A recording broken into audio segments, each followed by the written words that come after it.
So today I have with me Coach Jackie Turner from Shy Mission South. Jackie, how's it going? It's going great, Andrew. Thank you. Thanks for asking me to do this. Of course, excited for it. Today we're going to touch on a lot of different topics, and right away, just want to hear about your family life. Okay, so my family is, I have 3 grown children, 2 boys and a girl. They're 36, 33, and 30. And our daughter blessed us with our first grandchild. It's been almost a year. Little Ava is 11 months old, and of course, the light of our life. Everybody that says being a grandparent is the most awesome thing in the world was absolutely right, because we are loving it. And all 3 kids live right here in the area. And then Greg and I have been married 40 years. And he's the biggest supporter of both Shawnee Mission South and their sports, and just me and everything I do with coaching and teaching. So he's a great partner for sure, a godly man. So I'm blessed.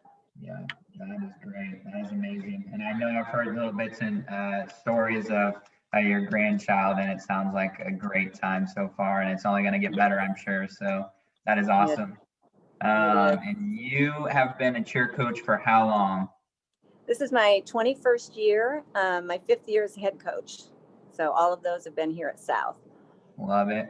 And was cheering something you did as an athlete? Yes, I cheered in high school, and then 4 years in college. I went to Drake University and cheered there. Nice. That's awesome. Yeah. Don't ask me what year that was. Drake? I'm sorry, what? What division is Drake? They're Division 2. Division 2. Nice. Yeah. So they don't conflict with, I know you're a big KU fan, right? Yes. You know, there's a total difference between like KU basketball and Drake basketball. Although this year Drake is actually, I think they're like 13-0. So Wow. they're having a great year. And when I was there, which was the 70s when I was cheering, they had some good teams. Yeah. And everybody might remember they almost went to the big dance. Was it 4 years ago when they got beat out in the first round by that guy from the other team that made a half court shot at the buzzer, and Drake ended up losing and not continuing on. It was a huge disappointment for Drake fans, but I remember no real competition. No. Yeah, right. So you've cheered in the past. Was there anything else you did athletically, or was that the gist of it? That was, recreationally, I played softball. I loved softball. And back in my day, you were just active all the time outside. So wiffle ball, playing basketball with my brothers. They even taught me how to throw a spiral football. I climbed trees, jump roped. We played a lot of volleyball. But in terms of sports, in my day, there weren't that. When I was in high school, the only things you could do were girls basketball. We had synchronized swimming. And then there was like golf and tennis, but there was no track team yet until I think I was a senior. And softball came after I left high school, when Title IX came along. So I would have absolutely been playing softball because I loved baseball so much. Yeah. Yeah. I love it. And I know you're a big Chiefs fan as well, right? Yes, huge. And isn't this fun? We get to go again. Yes. It's like, does Kansas City need that or what? I'm just so excited. And it's been such a hard year, and it's like, wow, we have this great, opportunity again, and something to get excited about. So fun times. Yeah. Have you been following Tom Brady's season closely at all, or not really? Well, a little bit. Yeah, I've followed him pretty close in terms of they've kind of had a good second half of the season. Yeah. He had some struggles, but they're playing at their highest, it seems, right now, right, just in time for us. Absolutely. So, it'll be a toss-up. I think we can get the job done, but it'll be a nail-biter probably. I think you're right. I sure wish we had Eric Fisher. I was sick about that. No, I know. Sick about that. Yeah. That stinks. No. Mm-hmm. Well, like I said, we'll come back to a little bit of your playing days as well as currently coaching, and a little bit more on your faith and family life. Would love to jump into some big talk questions, and these are just thought-provoking questions. So we'll choose at random and see what you get to answer. So all right, fun. First question is, what does this world need more of? Oh, it could be like the song Love, but I think, definitely that, but I think what the world needs is more, I don't want to use the word acceptance, but we've become so divided and so judgmental and so unforgiving and so only listen to one side. And I don't know what I would call that, but we all need to listen to each other more. And of course, the world needs Jesus. That's where it's got to come from. It's got to come from, you know, more of the word and people getting to know Jesus Christ, because you know, that is our only answer to everything that's going on. Right. Yeah, everybody has a different perspective and life experience and knowledge and wisdom to bring to the table. So it would be foolish not to receive those things and be open to them. So I'm totally there with you. You said that great. That's spot on. Next question is, if your house were to catch fire, what object would you grab with you? That's so interesting because I've thought about this one before. I always think about that. And I'm sure, well, I used to say it'd be, you know, our favorite photo albums, you know, of the kids or something. I could probably have to be my phone because that's where all my pictures are, is in my phone. There's so many other things you can replace, but you can't replace those memory items, you know, that you can't get back. So it would be something along those lines. Love it. Makes sense. That's awesome. Yeah. Next question we have here is, what is the best gift that someone can give you? The best gift someone can give me is just doing something nice and unexpected. Like when I come home at the end of a long day and Greg, my husband, has emptied the dishwasher. That's like the coolest thing ever. Or a cheerleader just out of the blue sending me a little note and saying, you know, Mrs. Turner, just want to say thanks. You know, those kinds of little things that you're not expecting, are what I like. So not gifts necessarily, just, you know, little things where I know they're thinking about me. Absolutely. That's awesome. And are you familiar at all with the love languages, 5 love languages? A little bit. Don't ask me to name them, but yes. Yeah. Do you happen to know what yours is or no? I think it's probably the giving part, the you know, doing something for somebody. Yeah, it sounded like in your response there, it may be a little acts of service, speaks a lot to you. Yeah. Right. It does. Love it. Awesome. So we'll shift over a little bit into just more general life questions. And I know we're still in the thick of COVID. So what have you learned in this season of life? I have learned that I can slow down, be silent, be still, and be perfectly content. Yeah. And I've always been a person that, you know, I can be I'm fine being alone. I'm okay with a good book. I can sit and be still, but my life is so busy, and I have, you know, when you're teaching and coaching and you're a family person, there's so much going on all the time, and you feel like you have to be somewhere and do something. And this kind of showed me, you know, I don't have to. I can slow down and take it easy. And it's also shown me retirement might not be as bad as I think it might be someday. I could probably do this, but. Love it. That is awesome. You know, we're at the beginning of a new year. What's something you're hopeful for this year, or maybe a goal you have, or something you're excited about? Excuse the bells. Something I think I'm excited. I'm excited for just my family, watching my granddaughter grow and change, and hopefully have another one of those soon. So that's something I'm looking forward to. And I think I'm just looking forward to change from what we've had. I'm really hoping that we can open things up and have more of a normal, you know, season next year. So I would have to think that's probably one of the biggies. It's just I want to move forward and be able to hug my cheerleaders and have all of us cheering at a game, and you know, not having to mask up and all of that. Yeah, absolutely. It's going to be a good day when we're back to being able to be within 6 feet for extended amounts of time. Yes. What is a daily or weekly routine of yours? Daily routine for me is I'm up every morning before school, and I walk, and then I come home and work out. So I get up like 4:45 and take that daily walk. And if we don't have school, then of course I get up a little later. but my walk is the first thing that I do. I just love it. It gets my day going, and it's my prayer time, and clears my head, and just feels great. Yeah. And you do that pretty regardless of the weather, correct? Or I do. I don't go outside if it's like 10 degrees or below, just for safety's sake, like if I fall down. Mr. Turner, Greg worries about me. And then I won't go in like torrential downpour and lightning. But if there's a little bit of ice or something like that, I have those trekkers. I put them on the bottom of my shoe and I just go. Yeah, that's awesome. Um, What has been some of the best advice you've ever received?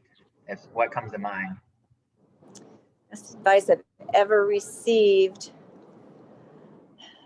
period, or having to do with coaching? Yes, just in general. Just in general. It'd probably have to be from my dad, who always said that, you know, you just get back up. You don't give up. You move on. Because when I would go to him with a big problem, he was always the one that would say, well, you can't change it. It's happened. You know, you did this or whatever. You can't go back and change that. So now you just deal with it and you move on. Absolutely. That is so good. And one of my favorite quotes essentially is to that effect. It says, failing is not in the falling down, but it's in the staying down. Don't stay down. Oh, I love that. Keep getting back up. Yeah. Right. Yeah, I like that. So to shift a little bit more to coaching specific questions, as a coach, what drives you? The fact that I get to be with kids and influence kids and hopefully make a difference. You know, in my case, it's cheerleading. So I know cheer is kind of a little different animal maybe than other sports, but what just drives me is making those connections. And, you know, my whole goal is that these girls have some of the best years of their lives and great memories, and that it's a positive experience. And they come out of our program more mature and confident than when they came in. Love it. And like you mentioned, you know, cheer is one sport and there are many others. What are some things you do within your program that you think, hey, maybe a football team could do this or a soccer team could do this and it would still be effective and fruitful for their program? I think, you know, one thing I do that I'm really proud of the cheer program at South, because we've had, number one, we have a great athletic director and Dr. Johnson. He's so supportive, and that's helped a lot. But I've discovered that building relationships with the parents as well as the girls has served us so well. And by that, I mean, you know, not excluding, there's a fine line between including them and, you know, whatever. But I've just discovered in our cheer program that the more I communicate with parents. So I go to the Booster Club meetings and I answer their questions. I send out weekly emails. I just make myself accessible and kind of troubleshoot things before they happen. And I've discovered that communication with the parents just helps so many other problems down the line, you know, go away. It's been huge.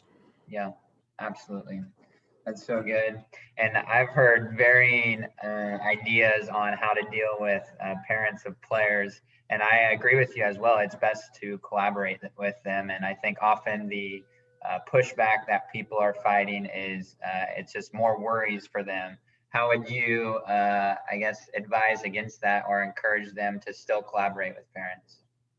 Yeah, that's tough because, you know, you can have those years where collaboration is probably the last thing you want to do, because sometimes you do get those parents that, you know, forget who the coach is. And that's what I mean when I say there's a fine line. You have to let them know that, you know, I'm the coach. I'm going to make the decision. I'm willing to listen. I've discovered a good personal phone call or a one-on-one is the best way to handle those things. If there's an issue, I never shoot off an email. I pick up the phone and just talk one-on-one. And just sometimes if they just know that they have your ear, it can make a huge difference. Yeah, absolutely. That's so good. Just being a good listener, a good question asker. And like you said, you know, when it comes down to it, if an individual has a problem, let's address it over the phone or in person. And if they're unwilling to address it in that way, then it's something that can hopefully be dropped. Or, you know, you've taken the responsibility and the ownership to step into a conversation. And that's really all that you can control. And it's one of those things that you can move on to the best of your ability from. So sounds to me like you control the things you can control, which is really important. What has been an example of life impact that you've been able to make on an athlete? What's a story that sticks out to you? Trying to think of one story of a life impact. I think it's just been those, don't know if it's just one time, but those couple of times where, I've had girls that were like, I've never cheered before. I don't really think I should do this. And I've encouraged them to try it. And it's ended up being an incredible experience for them. And actually, those girls sometimes were the ones that needed that outlet, that were coming from a bad place at home or whatever. And it gave them something that, they've said, Mrs. Turner, those were such great years. And, thank you for what you did in the program to encourage me. And then also we had this is a strange one maybe, but we have a policy before our varsity and JV girls can cheer at their first football game. We have a packet of cheers and chants, and in the case of varsity, also dances. So for varsity, it's like an 18-page cheer packet, and they have to have everything memorized, and they have to perform it at a performance-ready level before we'll let them cheer at their first game. And it's hard work, and it can be very stressful, and they don't always get it the first time, and they have to sit out a game and come back and try again or whatever.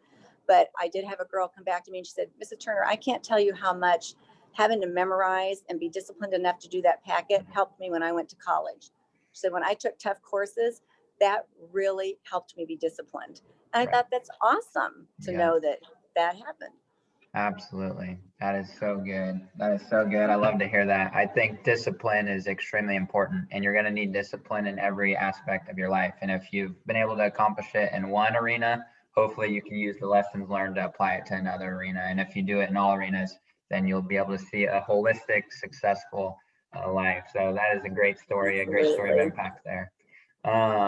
If you could, in one word, describe a value or character quality you strive to embody for your athletes, what would it be? I actually wrote something down for that. I think it would have to be that if you call it, it's the word I'm looking for, not persistence, but I'm a person that does not believe in ever giving up, like, persevering. That's what I'm looking for, perseverance. That life throws you a lot of curveballs, and you don't quit. You can't stop. You can't whine and blame somebody else. Something I learned from my dad, again, the coach, that, you get up and you try again, and you say, wow, that's really bad that happened, but I've got to make the best of it, and I'm going to be stronger when I come out on the other end. And that's the thing that I'm always pushing to my girls. Don't let life's things get you down. Yeah, absolutely. Let's say you had a megaphone and you were standing in front of all the local coaches. What would be some words of wisdom you would impart on? These are things you should know, you should be aware of, you should apply with your athletes. What things come to mind? And feel free to just word vomit there. Motivate, accept, push them. Don't give up. Don't forget to make it fun. Because I think that's really important. Watch your tone of voice.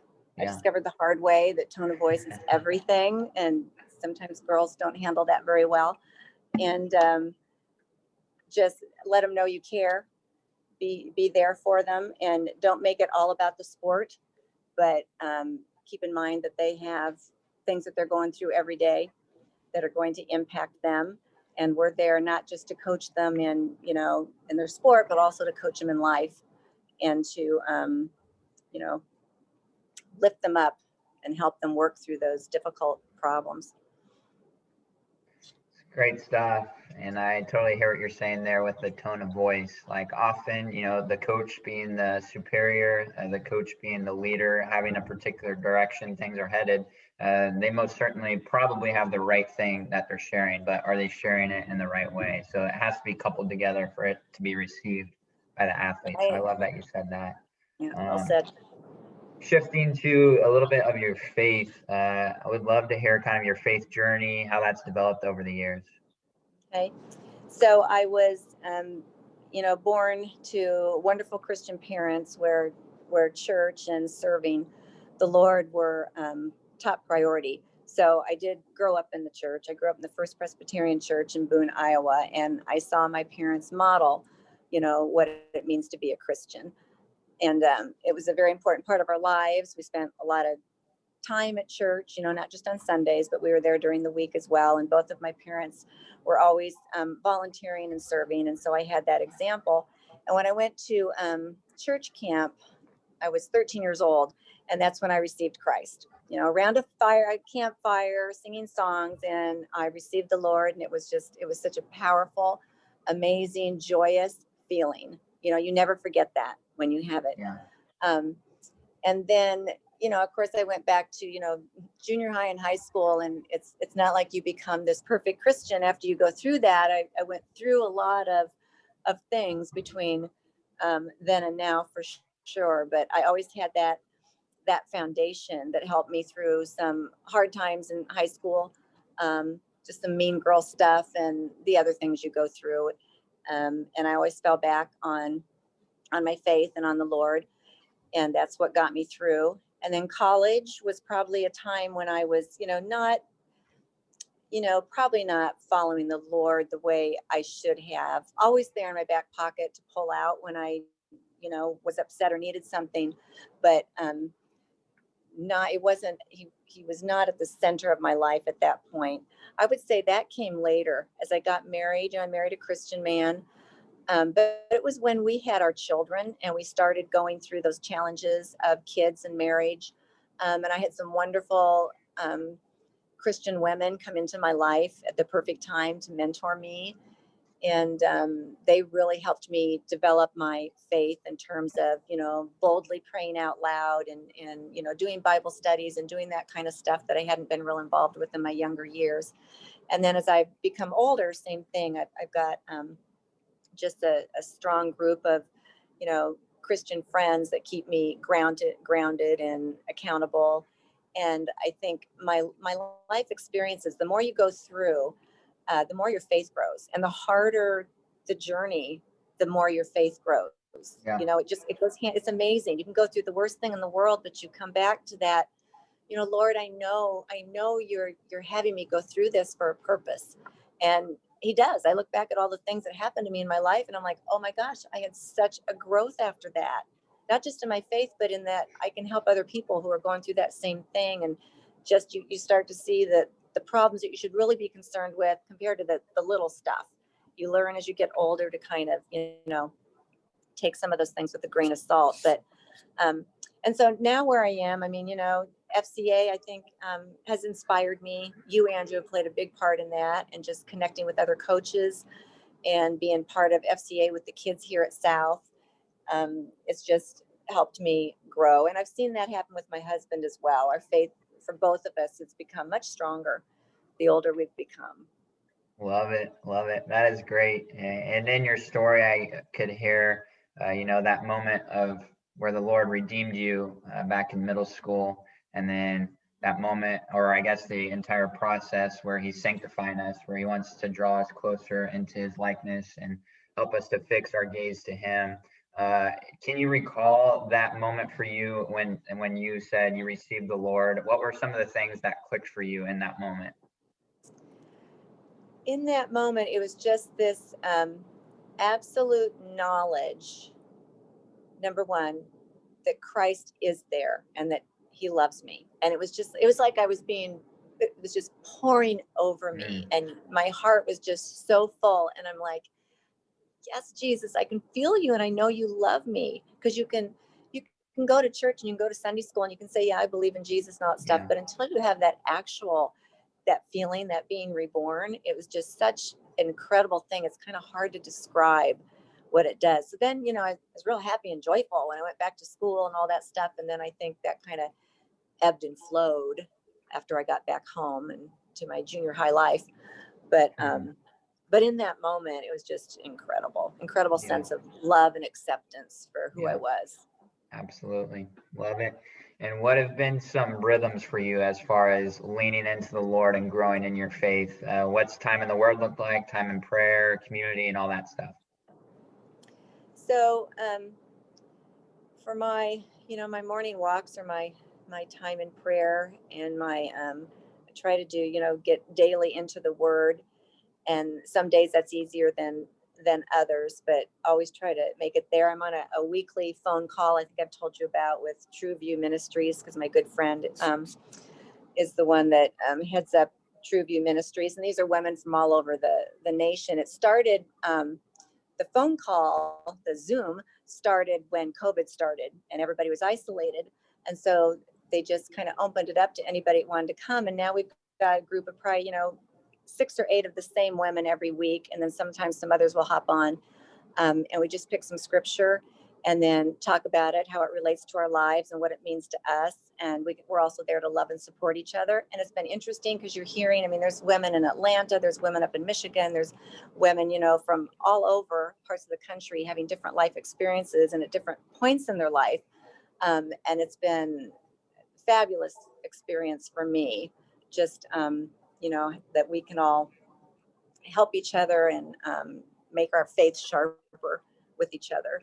And then, in normal times, we're going to church on Sundays, but we haven't been doing that. Been trying to do some online stuff that doesn't always go as well as I like, but I try to connect on that. And then the daily prayer, and Greg and I try to pray together as well.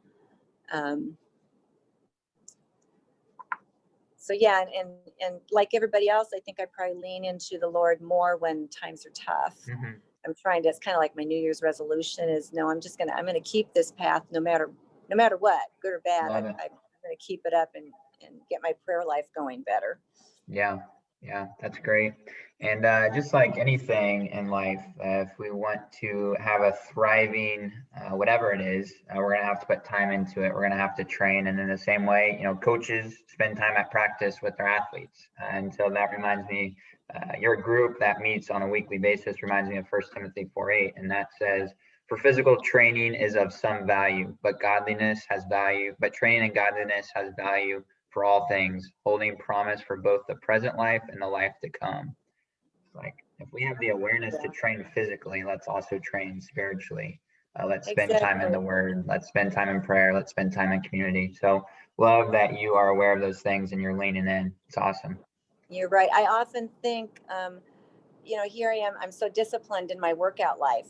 Always have been. I'm out there 6 days a week working out. And I'm like, if I was that disciplined in my prayer life and, in my communication with the Lord and getting closer, man, sometimes I think I have those two things wrong and it should be the other way around.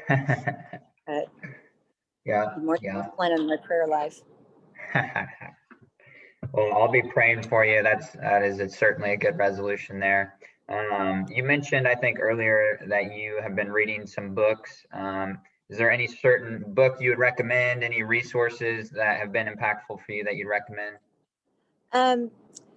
I will be really honest. I don't think I've read anything nonfiction in a while other than my Bible. Nice. Yeah, I can recommend a really good James Patterson, but I haven't read anything lately that I would say has been something that's impacted me that way. So fictional reading is what you do a lot of, is that right? Yes. Nice. So what types of stories do you like to look for? What has been fun for you to read? Well, my favorite thing in the world is to read I like a James Patterson or a David Baldacci or some of those. And during the school year, I don't always get to read as much as I do like in the summertime. And my library's closed that I like to go to, so I haven't been getting all the books I like to get. I have to go buy one once in a while. Mm-hmm. But yeah, and I kind of like reading political stuff from time to time too. Gotcha. So, nice. It's awesome. Yeah. Very cool. So to get back to your coaching a little bit, how would you describe your coaching style? My coaching style is, I don't want to use the word laid back, but my coaching style is nurturing while, I set the bar pretty high in terms of my expectations. Now, this year's been totally different, so it's hard to say. I think maybe, I don't know if other coaches can say this too, but in the terms of cheer, I just kind of let some things go that I never would have before. So as far as my being a real, we're usually pretty big on discipline and these expectations and, what you wear and how you look, and blah, blah, blah, blah, and that kind of thing. And so I've always been one of those, but I'm also all about I want it to be a caring place for the girls and nurturing. And I'm more about building the relationship than anything else. So I like to build the relationships where the girls can be open with me. And I let my captains take a lot of leadership when it comes to making certain decisions. I bring them together on decisions and go, okay, you girls, this is your squad. What do you want to do? And try to do that. So I'm more of a democratic leader for the most part. And it depends on the squad. I've been lucky. I've had some squads lately that I can do that with because they are I don't have to be real strict and a disciplinarian and and bark at them and stuff, because they just do what they're supposed to do and they're enjoying it so much that it's just been a pleasure for sure. Yeah.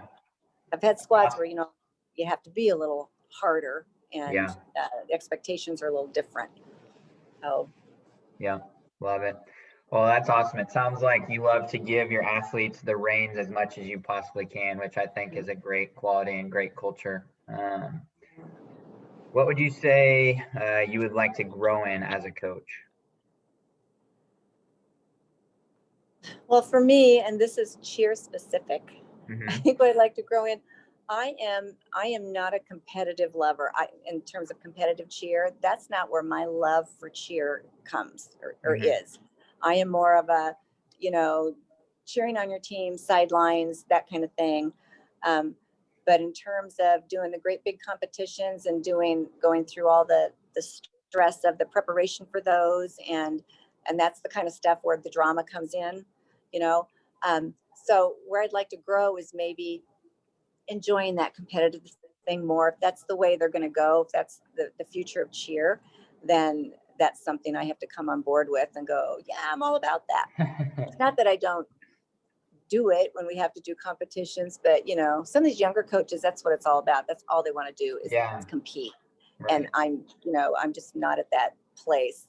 And at this point, so I would maybe say that's where I need to grow maybe. Yeah.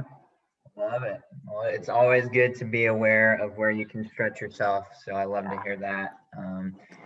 As a player, what sticks out as a very memorable moment of yours? So back in your cheer days, collegiately, what sticks out as a great moment? A great moment that I know what it is right away. And this might sound silly, but I cheered at Drake, all 4 years.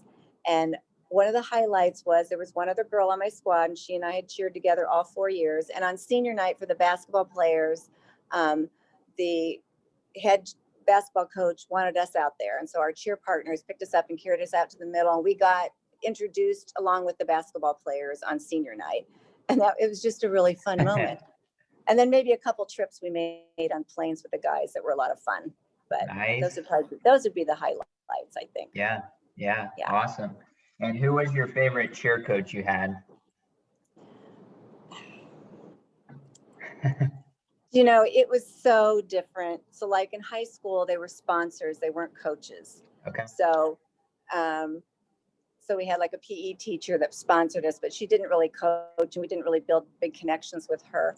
And then in college, it would have been Debbie Angelino. She came to us and kind of rebuilt our program, which was awesome. She was a former University of Iowa cheerleader and really young and cute and enthusiastic. So it would probably have to be Debbie. Yeah. She coached me at Drake. Yeah. Awesome. Cool. Well, to finish off here, would just love to ask you what some of your favorites are. So whatever comes to mind first, feel free to fire it off. So do you have a favorite athlete? Well, right now it'd have to be Mahomes. There we go. Is there anybody that's not going to say that? But yeah, I could probably think of a lot of them over the years, but Mahomes, and not just his talent. I just think he's amazing the way he leads that team. Yeah. He's seems like an upright, moral, great example for everybody. Absolutely. Yeah. Easy player to love. How Yes. about favorite coach? Do you have a favorite professional or collegiate coach? My favorite coach of all time is probably my own dad. Yeah. In terms of and because of his coaching years and his experience and the Yeah. way he impacted his teams. And then I'd have to say, probably Bill Self is one of my Yeah. favorites. Yeah. I've just, Love it. watching him through the years. Right. Is there any signs of him leaving KU, or will he be at KU for years to come? Everybody talks about this, and there's all that thought that, well, his daughter lives in Texas, and has a couple kids now, and Cindy loves to go down there, and we're in a bad spot, especially with NCAA hanging over our heads. And so we're probably not going to get great recruits for the next couple of years, and the teams won't be that good. So maybe he'll go to the pros, but who knows? I hope he stays forever because he's been awesome for KU. I agree. I do hope he stays forever. That would be very cool to see him in the pros, though. That would be good alternative. Yeah, I guess. Yeah. Do you have a favorite travel destination? Probably Hawaii. We tried to go back there this summer. We've been several times over the years, and we were trying to go back for our 40th, and of course then COVID hit. That in Southern California, we just love the Dana Point, Laguna Niguel, that area. We spent many summers there with our kids vacationing. So those are probably the two spots I just love to get back to. Yeah. And that part of California, is that like beachfront, or is that mountains? Yes. Okay. It's beachfront. Yeah. Cool. That's awesome. Down towards San Diego. Yeah. Okay. Very cool. What's your favorite refreshing beverage? Iced tea. Nice. With lemon. Fresh brewed iced tea with lemon. There we go. And Do you sweet. have a favorite place you like to get that from? Yes. I love to go to, I'm laughing because one of my students came into my sociology class yesterday. She says, Mrs. Turner, I see you every Saturday. I go to Chick-fil-A every Saturday and get chicken nuggets and their fresh brewed tea. I just love it. Their unsweetened tea. And also Cheesecake Factory has a really good passion fruit tea that I get when I can. But yeah. Good to know. Favorite spot. Great. Do you have a favorite TV show or movie? I love to watch Blue Bloods.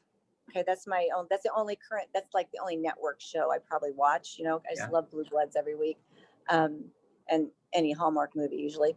And then in terms of when I'm not watching, I'm usually either watching news or sports. So I don't watch that much, TV. In terms of shows. Movies, there's such a long list, but I love the old stuff, like Mr. Smith Goes to Washington with Jimmy Stewart is one of my favorites, and it should be played over and over again with what our government is going through right now and what we see in Congress. We need a Jimmy Stewart to be in Washington, D.C. again. So I'd like every high school student to have to watch that movie. I used to show it. It's great. If you've never seen it, it's really good. Yeah, I've never Mr. seen Smith it. Goes to Washington. Yeah, it was made in like 1941 or 1939, one of those years it was made. It's excellent. Nice. Yep. And last question, describe what a favorite date night with your husband would entail. Favorite date night would be going to dinner somewhere really nice. We love to go out to dinner. We've been doing less of that. And it would probably be going to one of our favorite places that we go to, like for our anniversary, like a J. Gilbert's, and get a steak and scallops, and that kind of thing. But yeah, and I'm really fortunate because Greg and I just love to hang out. We have special night. We started this when the kids were little. Special night every Friday night. So every Friday night we do a plate of nachos or something. We'd watch a movie on TV, and the kids got to have pop because they only got to do that, once a week when they were real little. And we called it special night. And Greg and I still do that. So Friday nights after the game, I come home. He's like, "What's for special night?" And I make nachos or bean dip or something, and that's kind of a date night too. So we're pretty easy. We love anything where we're just together. Sounds awesome. I love that. Great. Well, thanks, Jackie. I appreciate it. It was a fun time. It was. Thank you, Andrew. I appreciate you asking me to do this. Yes, of course. Yeah. We'll connect soon. That worked out. Okay, Sam.